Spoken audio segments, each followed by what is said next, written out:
Molt benvinguts en aquesta presentació del llibre Incident Zombi al Cap de Creus, Operació Ra, a càrrec d'en Lluís Feliu Pomerola. És un plaer, Lluís, tornar-te a tenir a la Casa de Cultura en aquest cas i presentant una obra més. De fet, quasi bé tots els que estem en aquesta sala coneixem en Lluís, però per aquells que no el coneixeu tant, doncs dir-vos que és llançanenc. Ell és cambrer d'ofici i és reconegut literàriament, que m'ha fet molta gràcia, com el guerriller dialectal. És col·laborador de La Farella, i aquí, en aquesta sala, en aquests moments, hi ha algú altre que també col·labora o ha col·laborat en aquesta revista, i jo que normalment els sol donar les gràcies quan hem d'engegar un número més, i d'aquí a poc, precisament en parlàvem amb en Lluís, hi haurà aquesta trobada perquè sigui possible un número més de la revista La Farella. Jo els hi sol donar les gràcies de manera privada, però també ho vull fer avui públicament, perquè jo crec que convindreu amb mi que la revista Farella és un document, és una revista, és un suport llançanenc que té molta qualitat, que parla molt del nostre municipi, que parla de la nostra història i per tant és un goig, en aquest cas, saber que hi ha persones com en Lluís i com us deia, com moltes altres, que esteu vetllant perquè això no es perdi. Per tant, volia fer-ho públicament, doncs moltes gràcies, Lluís. Bé, en Lluís no és pas el primer llibre que escriu. Ell en va publicar un que es deia, i molts de vosaltres podeu coneixereu, El recull casolà, l'any 2008, i la primera tirada la va subvencionar l'Ajuntament, perquè en aquest cas anava dintre de la col·lecció Sant Silvestre. Després és cert que les edicions posteriors que han vingut, ell mateix les ha anat tirant endavant. Avui mateix li deia que plori una mica en l'Ajuntament de Llançà, que em vingui a veure i que no podria ser d'altra manera el ser un artista local, un escriptor local, escolta, que ja miraríem d'ajudar-lo, no? Però aquesta no només va ser l'única obra que l'autor Lluís ha escrit. Va escriure un segon llibre, que es diu Llançà Paral·lel 80, en aquest cas el 2016. Aquesta obra aplega un seguit d'històries ocorregudes en el nostre municipi, a Llançà, a través dels temps. Són històries contades amb cert humor, amb un punt eròtic i també algun escatològic, i aconsegueix novel·lar un munt d'aventures, com us deia, dels llançanencs i llançanenques als vols dels anys 80. De fet, és un goig que en aquest cas en Lluís, i ara sí que em centro en l'obra que avui ens ve a presentar, és un goig i és fantàstic que hi hagi en aquest cas un plaer persones, autors locals, que escriguin històries, algunes més reals, altres potser inventades, però que el marc on succeeixen aquestes històries sigui el municipi de Llançà, i que sigui també en el nostre municipi que hi passin històries tan trepidants. L'obra d'avui, que evidentment qui us en parlarà és en Lluís, l'autor, però per fer-vos un breu resum, és una aventura de ficció que succeeix en la nostra contada. Sembla ser que hi ha per aquí un dimoni apareix, que sembla ser que ens vol jugar molt males passades i que això de la humanitat no li agrada gaire. No, crec que no li agrada gens. Sense mania. Exacte. En tot cas, com us deia, qui ens explicarà, qui ens parlarà d'aquesta obra és evidentment en Lluís. Agrair-vos en nom d'ell mateix i de l'Ajuntament de Llançà i de l'Àrea de Cultura la vostra presència. És fonamental en aquest cas que sempre quan una persona tira endavant una iniciativa, com en aquest cas en Lluís, hi hagi gent que l'acompanyi, i dir-te en nom de l'Ajuntament de Llançà que ens tens pel que calgui, que et desitjo amb aquesta obra literària molt d'èxit i una vegada més, gràcies en nom de l'Ajuntament de Llançà. Gràcies.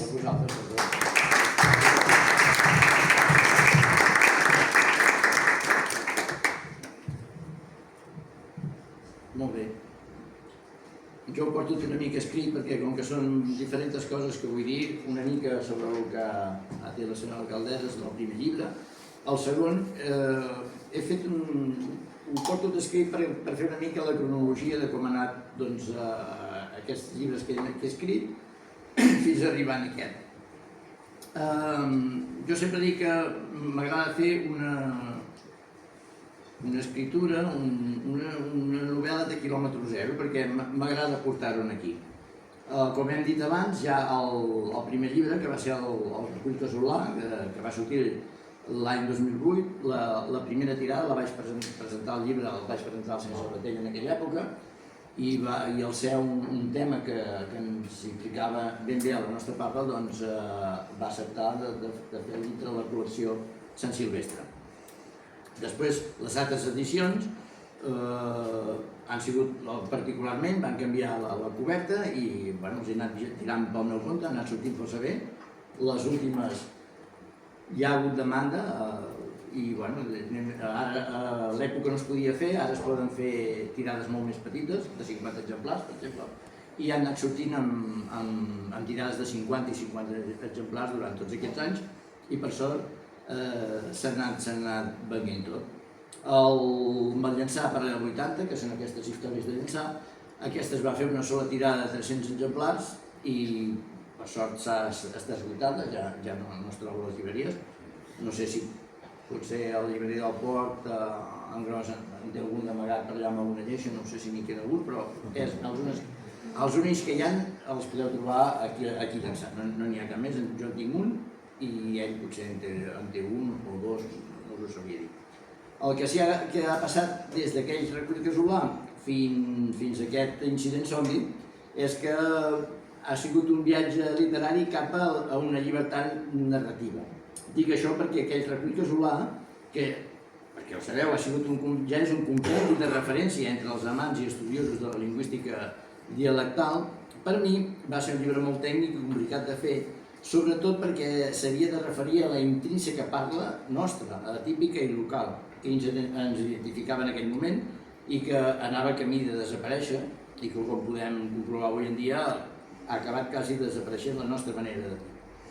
Aquest llibre, per poder-lo enllestir, vaig estar-hi 11 anys i va ser un treball seriós de recerca i estudi, però el que vaig tenir que aplicar d'una forma totalment autodidacta, perquè jo no havia estudiat res d'això de literatura ni la manera de fer llibres d'aquest, encara que vaig estar treballant-hi perquè fos un llibre molt complet i accessible i que en un sol volum poguessis trobar les paraules típiques d'aquí, l'explicació més o menys del per què, a un també els deien, per no ser com altres llibres que jo em trobava que buscaven allà i ells posaven les paraules però després tenies que anar amb un diccionari més gros dialectal. El que vaig intentar aquest llibre, tot el que sortís al llibre poguessis trobar les referències dins del mateix llibre.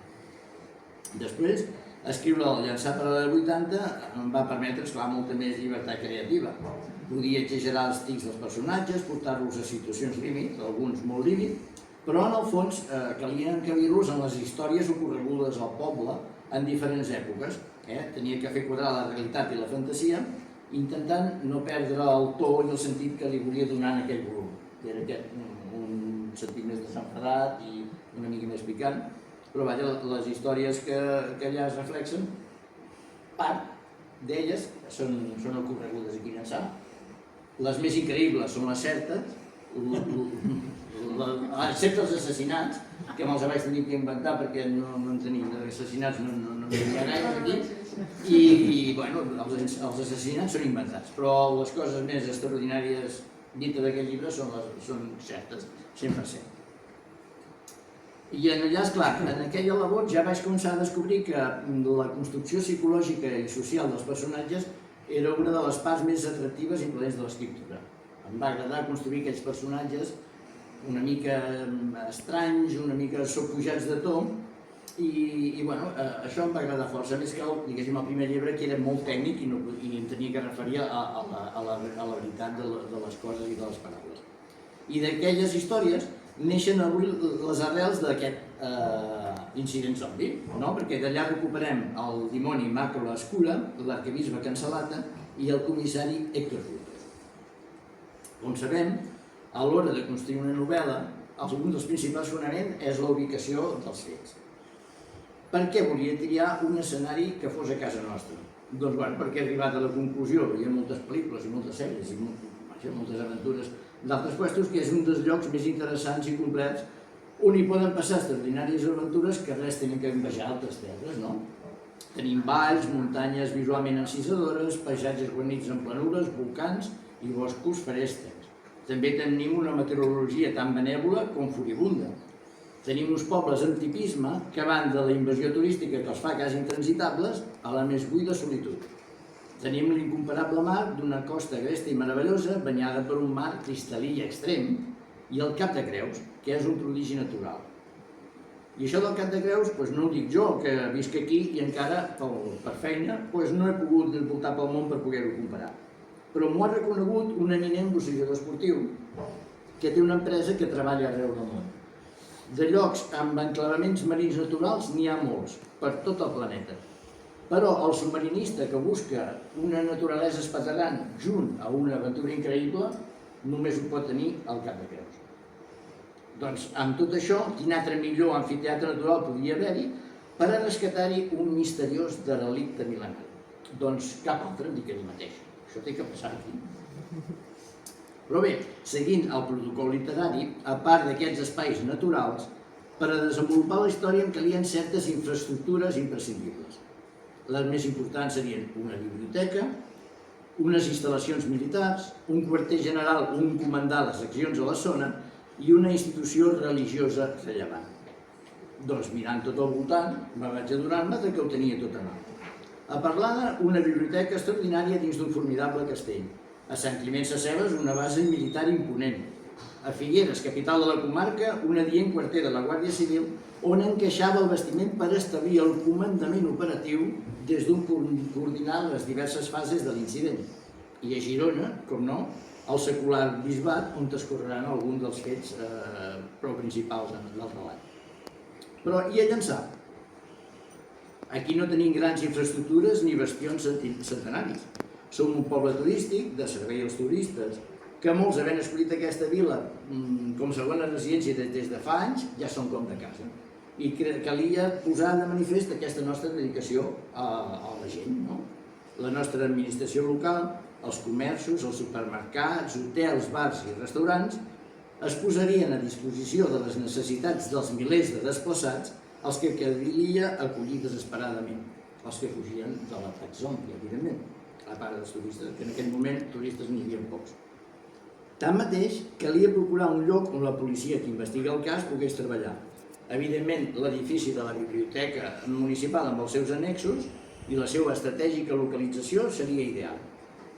I com no podia deixar d'incloure al llibre un actiu llançament tan important com Ràdio Llançà, on a l'inici d'aquesta nova etapa tants programes he compartit amb el fantàstic i radiofònic Quim Agustí i amb el que tantes i transcendents converses he tingut sobre els somnis. A la fi ja no podia demanar res més. A les intencions inicials de que l'aventura passés aquí, ara s'hi sumaven la resta d'ingredients necessaris per poder tirar-la endavant. I tot amb el transfons de rigorosa realitat amb la que volia vestir la trama. A la fi, la nostra espectacular contrada, amb els pobles del voltant i ciutats importants i properes com Figueres, Girona i Olot, es convertien en els escenaris perfectes per la novel·la. Endavant, i així ha sigut. I aquí la teniu feta. I arribat a aquest punt, penso jo, que no és improbable que us estranyeu de la meva intenció de portar aquest mal i aquesta devastació fins a nosaltres. Evidentment, em serveixo d'una ficció, sense dubte terrible, per donar visibilitat física a la nostra contrada. Diríeu que podria haver sigut de la mà d'una història més amable i feliç. Sí, però no serà en aquesta ocasió. Com ja us he comentat, la idea inicial i els fonaments tècnics eren els que són. Però us haig de comentar que moltes vegades la trama s'ha construït a ella mateixa, desenvolupant-se dins cert atzar. Així, per moments em convertia en un espectador amb la capacitat d'escriure els fets en temps real. També per descàrrec meu puc aduir que tanta destrucció i la mort de tants conveïns i compatriotes com la salvació de tants altres no és deguda a cap pla personal. Com diríem al món real, a la fi tothom es troba a mercè de la seva sort, dissort, destí i designis inescrutables. Però bé, passem a parlar del llibre pròpiament. A les primeres planes podeu veure que l'exemplar l'he dedicat a Rec i a la policia de Manga Kankichi Ryotsu. A la pel·lícula, perquè sempre l'he trobat un treball en zombis fantàstic. I a Ryotsu, perquè és un poli tan entranyable com destraler, amb unes aspiracions per les que treballa sempre, intensament, però sense oblidar mai la bonomia, i a més comparteix certes peripècies amb un dels polis del llibre. El primer que podeu constatar en aquest volum són uns capítols inicials molt curts. Això és degut a que la narració va néixer amb la intenció de ser publicada setmanalment al meu blog, La República del Cap de Creus. Però a l'anar agafant envergadura la trama, vaig decidir que seria una bona pensada passar-ho al paper. Amb el temps us podré dir si ha sigut una bona pensada o no. En començar aquells primers capítols, especialment en els que anava presentant els personatges, aquests venien impregnats dels extremismes psicològics del paral·lel 80, cosa que els feia difícil, sent tan histriònics, relacionar-se entre ells en les situacions quotidianes. Tot dins d'una suposada normalitat argumental, o fins i tot amb un caràcter tan particular, això pel que hagi llegit el paral·lel 80, el podeu trobar a la biblioteca també, un caràcter tan particular d'aquells personatges i de vegades amb fosques costums podien bloquejar l'empatia dels lectors. Es va fer evident la necessitat de polir-los i rebaixar la seva intensitat personal per tal que treballessin a favor d'un relat que pretenia establir-se dins d'una aventura realista. Així, amb uns personatges més continguts, es podia obtenir un ambient prou intimista i confident del grup, tot dins la magnitud de la tragèdia que els envoltava, i alhora aconseguia fer valorar el treball en equip tant com les individualitats quan arribava el moment d'assumir les responsabilitats personals de cada un dels personatges. Tenint aquests punts més clars, arriba que llançar es converteix en base operativa dels que investiguen uns misteriosos i desconcertants assassinats previs a la hecatombe infecciosa. Seguint el guió, els personatges ja establerts s'hi afegeixen uns nous col·laboradors, alguns obligats per les circumstàncies. Tots ells, a la fi i de manera accidental, es veuran embolicats en una aventura a la Mar d'Amunt, on Llançà, Perlada, Figueres, Girona, Olot i un munt de pobles veïns formaran un mapa mortal en el que hauran de combatre el mal negre i el seu braç executor sobre la terra, els infectats redivius. Amb tot, la novel·la intenta ser una cosa més que una crònica de terror que en una nit fosca i solitària us faci mirar de reüll totes les cantonades. Òbviament que alguns passatges, atesos els estremidors esdeveniments, són foscos i sinistres, o angoixants i corprenedors, però la narració també provarà de presentar velades reflexions sobre el judici a l'aparença de les persones, també el dolor que ens poden infligir els éssers estimats, els límits de la nostra pròpia maldat, la consciència de llibertat, de supervivència de l'espècie, o la indefugible pregunta d'on venim o on anem, que crec que són interpel·lacions innates als humans en qualsevol dels seus estadis, inclús els de somnis. A l'anar-vos endinsant a l'aventura, a la narrativa hi trobareu sovint vocabulari científic i marques i models de vehicles o d'armes. S'aporta aquesta informació amb la intenció de que si el lector n'és interessat, pugui obtenir les imatges del que efectivament s'està parlant per poder conformar un imaginari més propi a la realitat. Així mateix, i sense intenció d'interferir a la manera de llegir de cadascú, voldria prevenir el lector de mantenir-se alerta sobre la versatilitat de la paraula en si i el discurs entre línies, ja que en alguns moments es fa necessari per romandre dins del context local o fins i tot nacional i ser partícips d'un sentit de l'humor i d'unes conjectures més subjectives. També crec que és de rigor comentar que haver llegit el llibre La setena funció del llenguatge de Laurent Binet al Club de Lectura de la Biblioteca de Llançà m'ha ajudat a quadrar la part semiòtica, una peça argumental cabdal en la història, ja que la lluita per la supremacia dels diferents adversaris mundials passarà de voler dominar l'incontrolable poder del mal a aconseguir desxifrar el poder màgic de la paraula, per arribar a sotmetre la humanitat sota l'influx de moderns i renovats encanteris. Aquí suposo que cada un de vosaltres posarà uns sinònims en aquests vocables. Evidentment, i com no podia ser d'altra manera, he continuat sent fidel a la meva intenció de promoure la supervivència dialectal en l'escriptura. A les parts descriptives he respectat les paraules i les formes verbals pròpies de la nostra contrada, aconseguint mantenir la narrativa prop del lloc dels fets, no així els diàlegs dels personatges forans que al no ser-hi natural quedava impostat. Potser, ja enmig de la lectura, quan el llegiu, podreu pensar i preguntar-vos per què la infecció zombi no ha arribat fins a Barcelona, on el mal aconseguiria milions de víctimes.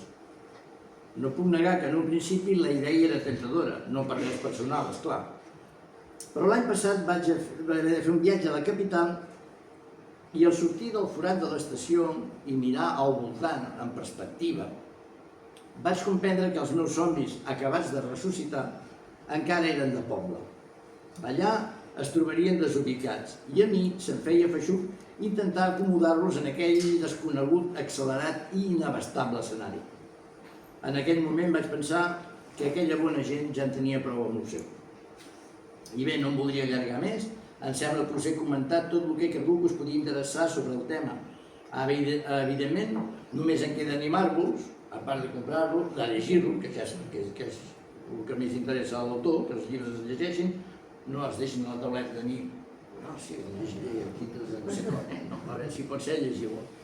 I la meva intenció és que de la mà d'un argument sòlid i àgil, jo crec que no és farragós ni pesat, amb girs inesperats, podeu gaudir de com els protagonistes se les empesquen per lluitar contra el dimoni, zombis, espies, agents secrets, perilloses corporacions eclesiàstiques i foscos interessos militars i de multinacionals.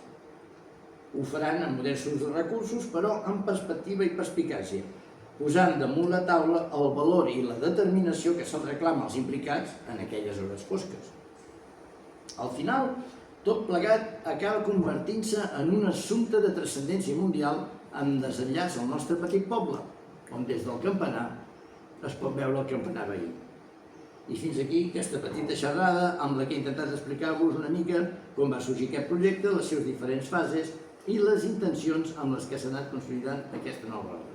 Si algú de vosaltres vol fer alguna pregunta, la pot fer sense cap problema. Moltes i moltes gràcies.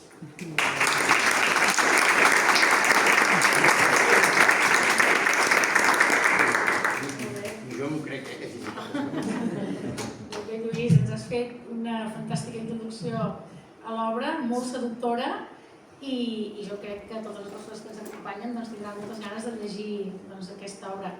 Bé, us ho deia en Lluís, preguntes. Segur que més d'una en teniu alguna. Va, qui s'anima? Com que no? Que sí. En Joan està frisant. Ningú mai fa cap. No, jo és que m'agradaria haver-la llegit per comentar-li coses, però jo entenc perfectament que l'hagi ubicat aquest llibre al Cap de Creus. Ara els zombis no sé on els entenc. Els zombis no, si els aporten els forasters, nosaltres no fem res. Són forasters que els venen a buscar.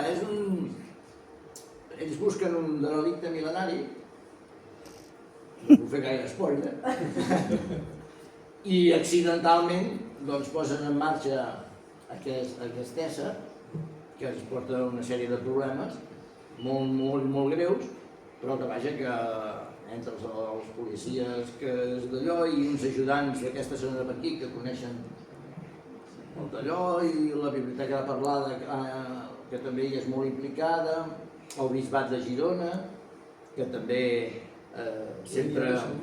També n'hi ha de zombis? No, allà hi ha les perilloses corporacions eclesiàstiques. I tots busquen aquest poder, no? Al final se'n donen compte que el poder del mal és molt incontrolable i és a molt llarg termini i en canvi el poder de la paraula doncs és, si aconseguim un encanteri prou poderós doncs podíem encantar la humanitat encara més i dominar-la sense guerres ni res, no? Per encanteris, perquè ja estem força encantats, a vegades ens diuen que faran unes coses, unes altres, i són uns encanteris que a part de ser polítics o el que sigui, serien suportats per certa màgia, no? No puc explicar més perquè, ja et dic, és la part semiòtica que, bueno, jo fins fa molt no sabia què era això de la semiòtica. Doncs és la part del llenguatge que decideix que algunes coses que es diuen són ordres que es compleixen al moment només pel fet de dir-les segons qui les diu. Per exemple, el capellà us declaro marit i muller, és un fet. Un jutge és un fet. Si ho fes un sabater, no tindria cap problema. Doncs trobar un sistema que aquesta manera del llenguatge, aquesta forma del llenguatge, que es podria dir una funció performativa, fos acceptada per tothom, una ordre global, el que aconseguís aquest poder, doncs, bueno, el que tenen les corporacions que tenen intencions sempre de governar la humanitat, doncs no tindrien que destruir res ni res, només dirien cap aquí, tothom, cap aquí, cap allà, cap allà. Aquesta és la intenció de tots aquests que busquen aquest poder de la paraula per intentar governar la humanitat. No aconsegueix. Ja has deixat ara amb la mel al llavi, ara hem de llegir. Ara ho faig així. És que si no puc explicar gaire més perquè... A més, ja et dic, els primers capítols són molt curts i passen ràpidament i els altres tampoc són farragosos. Jo l'he llegit almenys 30 o 40 vegades i l'última dic, hòstia, a veure què passarà, tu. I, bueno, m'ha agradat, vull dir que no... Però és un llibre que és d'aventures, és per tots els públics. Ara avui la joventut pot llegir sobre zombis tranquil·lament, no és que sigui una cosa terrorífica. I a més, doncs, bueno, hi ha aquestes... Aquí el dimoni és molt dolent, però nosaltres Déu-n'hi-do. No, el dimoni el aconsegueixen atacar perquè és un dimoni, esclar, ell com a coetern i immortal, tampoc s'hi fixa gaire en les coses, perquè quan demà de morir, i ens té certa mania, però esclar, ara, suposéssim que ve des de l'antiguitat no ha tornat, ara es troba amb unes modernitats que en aquelles èpoques no hi eren, no? I ara li poden fer cert mal, les armes amb què lluiten contra ell, no? I esclar, ell es pensa que hem tingut una ajuda divina, perquè de què ens ve a nosaltres tenir aquest poder contra ell? Vull dir, el que es pregunta, diu, si fa molts segles que no tinc memòria de cap altre com jo hagi vingut aquí a tocar els nassos, contra qui ho han assajat tot aquest poder de destrucció? Pensa el dimoni, contra qui ho han assajat? Això és que algú hi ha donat algun àngel o algun d'aquests que entenen que està sol. Hi ha aquestes petites coses que quan els llegeixes per sobre, sembla una mica de broma. Jo dic que té una mica, podem dir que aquest dimoni pastoreteja una mica, saps? Té aquest punt del dimoni dels pastorets. Però, bueno, és molt dolent. I el seu poder és els zombis. Ell fa aquesta infecció, sempre uns exèrcits que l'obeeixen cegament, els que els deixa morir si cal, perquè no li importa res, normal, són els seus esclaus, i se'n fabriquen tants com a mossega. No són zombis d'aquests químics, que amb l'aire, no, aquí t'han de fotre queixalada. Si no, no tinc feines. Són zombis antics, els de la queixalada, que et persegueixen. Si tu corres més i no t'agafen, doncs mira, si t'agafen ja has rebut, no? Vull dir que... I aquests zombis, esclar, per ells no són res, i bueno, arriba un moment que en ells l'agafen, i zombis també ja no tenen ningú, diguéssim, que els encomanda, per certes coses que no puc explicar, i es troben, home, tampoc cal morir tontament com fins ara, no? Potser tindríem que mirar de pensar-nos una mica en el nostre cervell zombi. I tot, doncs, es maquina, doncs, tot això, que tothom encara que siguis un zombi, quan no estàs sota l'espasa de ningú ni el comandament de ningú, tothom pensa una mica per ell, no? També. I esclar, els zombis fora el poder durant un temps, el poder del dimoni, perquè no es pot comunicar, doncs, esclar, és que fins ara no ho posava sense cap sentit perquè no importava res al nostre amo, no? I, bueno, agafen aquesta certa consciència i, bueno, està bé, està entretingut, us el recomano i, vaja, no és farragós de llegir ni res, té un punt d'humor, un puntet. Està bé, jo crec que es pot llegir sense por ni dir, hosti, això ja estaré interessant ara, jo. Molta gent, bueno, perquè ha sortit a la venda ja aquest estiu i molts de forasters que l'han llegit, bueno, perquè el film és dur, perquè si el film és qualsevol altre ens el menjaríem amb patates com una obra és fantàstic, no? I ens agrada molt i acaba d'una manera, esclar, jo no podria pas matar el dimoni per sempre, per tant acaba d'una manera que certs no recuperen el dimoni, però vaja, el dimoni no mor del tot, no? I, esclar. Ja seria estrany, que el dimoni no morís. No, penso jo com no em puc matar jo el dimoni, com el matarà, si porto tot el llibre dient que és immortal, és com a... Doncs bueno, l'atropelles una mica, però se'n surt,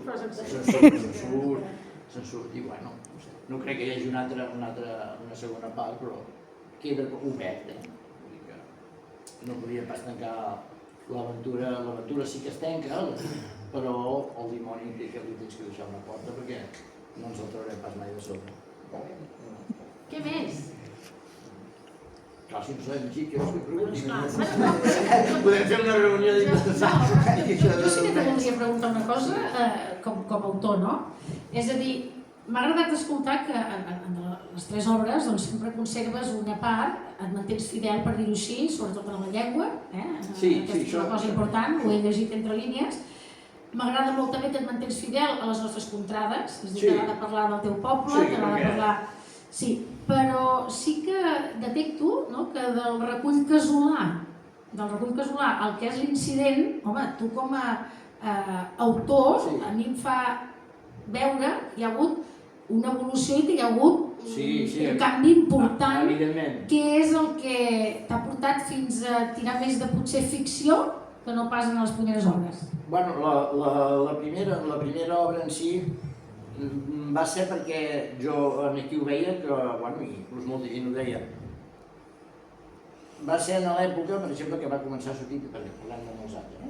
Va ser l'època que va començar a sortir TV3 i el que feia un parell d'anys que hi era o així, i venia gent i, esclar, aquí parlàvem amb unes paraules força típiques, no només d'aquí, d'aquesta zona d'aquí, i molta gent que venia et corregia, però això no es diu així, es diu aixàs. I això, jo d'aquí ho dieu malament, es diu patatí, perquè esclar, la tele parlava d'una manera que no era el d'aquí. I esclar, jo no havia tingut mai accés ni al Cuber Moll ni al Colomines, perquè amb l'estudi en aquelles èpoques no ho diu. Però esclar, obrir la biblioteca, i hi havia el Colomines, hi havia el Cuber Moll, i començar a buscar en aquests diccionaris, aquestes paraules que dèiem nosaltres ja hi eren al diccionari. Que en Pompeu Fabra va fer una neteja bestial i va guardar les que li van convenir amb ell més de cap allà i totes les nostres, el 90% els van liquidar i es van, com per exemple Aiga, es deia quasi tot Catalunya i ara no el diu ningú quasi, no? Perquè ja ens han rentat el cervell i ara es diu Aigua. Doncs, bueno, moltes paraules ja hi eren escrites en aquests diccionaris i ja estaven recollides. Té que venir aquesta, dir que parlo malament i però sí, això ja està aquí. I va ser d'aquí la xispa, doncs llegint, si es llegeix la introducció del recull casolà, allà doncs explico des que va començar i com em vaig anar emprenyant i com va ser una mica per dir, bueno, si no el recullen, el seu Sabater que m'ha dit, hòstia, m'hagués encantat fer-ho jo, però per mi era una obra molt grossa, dic, i no em vaig trobar mai al moment. Doncs mira, jo per una emprenyada vaig trobar el moment de posar-m'hi, vaig recollir moltíssima informació I quan em vaig tenir moltes d'aquestes paraules i frases fetes i dites i tot això, doncs vaig dir, bueno, ara els tens que col·locar, i és el que et deia, vaig voler-ho que en el mateix llibre trobessin les explicacions, les referències que hi havia en aquests diccionaris dialectals, com el Cubemont, el Colominos o el Batres, i que no són paraules que, com jo era un cambrer, que em diguessin, bueno, tio, s'ho inventa, no? Doncs a ser revista també s'ha dit, a ser publicació també s'ha dit, bueno, ja la bibliografia que vaig llegir és immensa. I va ser a partir d'aquí, va ser més per un d'allò de dir que si no ens ho esborraran, bueno, s'ha anat esborrant del mapa, que ja no m'emprenyaré pas ara. Vull dir, però vaja, ens ho estan liquidant, inclús les paraules que estan en el diccionari normatiu, les que no els hi conven tampoc. Perquè, per exemple, la guilla, en guineu, per exemple, aquí eren els greixons, ja comencen a ser llardons, quasi per tot. Sabeu com es diu allà on es fan els llardons? Es diu greixonera, no es diu llardonera. Però bueno, ells van picant, i les publicacions, diaris, clar, no em vull emprenyar. Tothom va... I així ens va, que en altres puestos poder són més resistents, aquí no. Aquí si no ho diguis per això, I bueno, hem anat perdent quasi tota la nostra manera de dir ja. I paraules que espàrrec, en molts puestos és espàrrec, però aquí sempre has dit espàrgol, que s'espàrgols. On tu veus escrit, de cap ni és que en els diaris d'aquí tampoc. No sé si al Port de la Selva tota la vida s'ha dit espàrrec, potser allà tota la vida s'ha dit espàrrec. No hi he parlat amb ningú, però a la Fira de l'Espàrrec. Aquí suposo que si féssim a la Fira de l'Espàrrec també posaríem espàrrec perquè s'ha de ser negatiu. Però és que espàrrec també hi és en el diccionari, el que passa, com el joguet. S'ha perdut el joguet, ara tot és joguina. És una paraula que s'ha perdut, a Figueres hi ha el Museu del Joguet. Ara tot és joguina. Aquí hi havia, per exemple, un joguet com un objecte per jugar i es feia servir joguina com una expressió de joguina. Una cosa senzilla, més simple, diu, ui, això és de joguina, és més senzillet, no és tan complicat, és per la mainada, o és una cosa similar a una de real. I es feien servir les dues coses, joguet per l'objecte i de joguina com una cosa més senzilla. Ara joguet s'ha perdut, tot és joguina i joguina, i ja està. S'ha perdut la paraula, i bueno, com aquestes moltíssimes. I per això, doncs, sempre m'agrada en els llibres anar-hi ficant, aquest ha sigut més difícil ficar-hi paraules dialectals perquè és un llibre d'aventures i no hi ha moltes coses molt normals. Però vaja, sempre que he pogut hi he posat la paraula, o per exemple, aquí, encara que fos un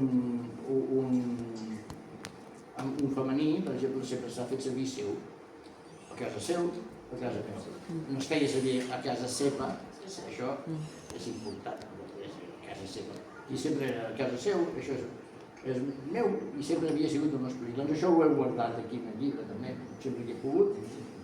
I algunes paraules, a més de dir indicció, també sempre fa gràcia més d'injecció. I totes aquestes paraules que sempre que pots, els mateixos que posem possible, però que almenys queden escrites i saben que abans es feien servir. Ara ja no apareixen enlloc. Ara volen fer, avui he vist allò dels matins, ara volen els de TV3 que es tornin a fer servir les dites i avui han sortit tocat del bolet, un piano i un bolet, i aquí ho endevinava l'expressió tocat del bolet. Diu, és que es tenen que mentida. No es tornaran a fer servir mai perquè a vosaltres no us interessa, ni apareix a cap llibre, ni a cap diari, ni enlloc d'enlloc. Vull dir, es veu ja aquesta intenció, com allò de la dentadura aquella que vam fer anys enrere, que feien sortir dos gent grans. No ho veu vostè! Mentida, no els interessa. No els interessa perquè si els interessés no haguessin suplantat les paraules de cada poble, haguessin dit en les editorials, en els diaris, feu servir les paraules properes, no cal que feu servir les nostres. No els interessa, és només per quedar bé i que no m'hi enfadar. I ja ha passat molt de temps. I aquest llibre, doncs, sempre que puc, doncs, faig servir aquestes paraules més nostres i ja està. Però aquest és... Però la ficció, de passar d'una cosa, diguéssim... Sí, a això la no ficció, hi hagués pogut arribar si no hagués fet el Paral·lel 80, que em vaig veure obligat, perquè com que eren històries que eren una mica especials, però esclar, no els podia posar així de tot, tenia que embolicar-los amb una mica de fantasia per allargar-los, per fer-los més llargues, o perquè tinguessin una mica de sentit, que no només fos un relat de 2 pàgines. I allà va ser creant aquests personatges i buscant-los un suport en el personatge de ficció, perquè diguéssim, els personatges que surten no tenen noms inventats i les històries són inventades, i el que els passa a cada personatge no té res a veure amb ell personalment, vull dir que fa algunes coses que poder feia una senyora, però per mi em va convenir més que fos un senyor.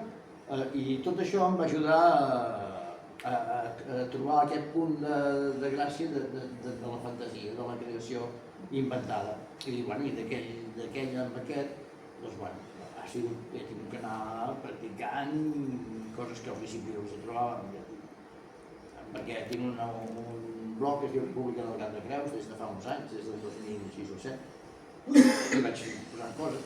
I aquí, doncs, esclar, allà eren uns personatges, venia d'aquest llibre, i és que eren uns personatges una mica... No de cares a la gent, de cara a la gent era molt normal, però al seu darrere, doncs, tenien les seves manietes, no? I ja vaig veure que doncs, si tenia que fer un llibre que fos per tots els públics, que fos una aventura i tenia que fer això els personatges més normals, sense aquestes dèries ni aquestes coses tan fosques, perquè en aquell, per exemple, l'Ensamble del 80, em van dir que si era un gruller, em van dir que era un maleducat, em van dir algunes persones, altres es fotien un far de riure, bueno, però us ho teniu que agafar amb conya, ja sí que surt una mica de caca i una mica de coses, però bueno, els catalans per la tele diuen que ens agrada una mica l'escatològic, no sé. I bueno, i ho havíem comentat, que no soc jo, perquè jo m'he donat compte llegint que tots els llibres que parlen de per aquí, els casos de pescadors, parlo de pixot de gat, de salnitra, de xerxa, de quitrà, ells són tots els llibres de per aquí, no? Perquè és una cosa típica que els autors, suposo, podeu notar que les cases de pescadors feien aquesta olor, i jo t'ho poso perquè hi he estat en moltes cases antigues i fan aquest tub de tancat, de rescosit, de salnitra, de gat, d'alga seca, de xerxa estesa al menjador i coses així, xarxa. La xerxa o xerxi. I aquestes paraules ja no es fan servir, no es fa servir ningú i per això dic que s'ha perdut ja la nostra manera de parlar. I amb el Paral·lel 80 doncs vaig agafar la pràctica amb les coses així fantasioses i buscar un suport en aquests personatges que eren tan... i aquestes coses que passaven que eren tan fosques de vegades i vestir-los d'un argument que tingués cert sentit de per què aquesta senyora feia això, per què aquest senyor tenies que crear un fil de vida per posar-hi després les coses aquestes que eren reals, que són reals algunes, quasi totes, ja dic les més rares són reals, i les altres són inventades. I a partir d'aquí jo vaig pensar, bueno, doncs, hòstia, ara que ja he fet 2 llibres que són coses del poble, m'agradaria fer un llibre, doncs, una història que fos del poble, però que fos completament inventada, que no tingués res a veure amb ningú, ni tingués que explicar històries de ningú, això sí, mantinguent sempre el que he pogut les paraules típiques d'aquí. I vaja, a partir d'aquella ficció, mitja ficció, doncs he arribat a la ficció completa, que és molt divertit. Molt bé. Què més? Algú més té alguna cosa més? Jo crec. No? Molt bé, doncs segueix-me el micro. Moltíssimes gràcies una vegada més. Lluís, home, per favor. A mi sempre m'agrada destacar que per Ençà és un honor tenir talent, tenir persones que feu coses, que ens les mostreu, perquè moltes vegades doncs, passen aquestes coses, que hi ha gent que tira endavant iniciatives i que no les mostra. Per tant, un agraïment des de l'àrea de cultura. Tinc aquí en Joan i en Carles, que els agraeixo també des de la biblioteca, que coses com les d'avui puguin passar, evidentment perquè hi ha persones que escriuen i perquè hi ha persones treballadores, en aquest cas municipals, que els busquen i els engresquen i els sedueixen perquè vinguin a presentar, i també en Josep Maria de la Llibreria Gros per això, també per potenciar no només tots els llibres que hi ha, sinó sobretot els autors locals, que això és molt important. És una llibreria de referència local i comarcal, i que aguanta el tipus i que a dia d'avui té molt de mèrit. Sí. Per això que també un agraïment per ell. I a vosaltres, com no, per la vostra presència, ho ha dit en Lluís, també us ho comento jo, si us plau compreu l'obra, i a totes les persones, una vegada l'hàgiu llegit, a qui vulgueu aconsellar-la, evidentment en Lluís i la servidora estarem molt contents. Moltes gràcies per la vostra assistència i fins la propera. Gràcies.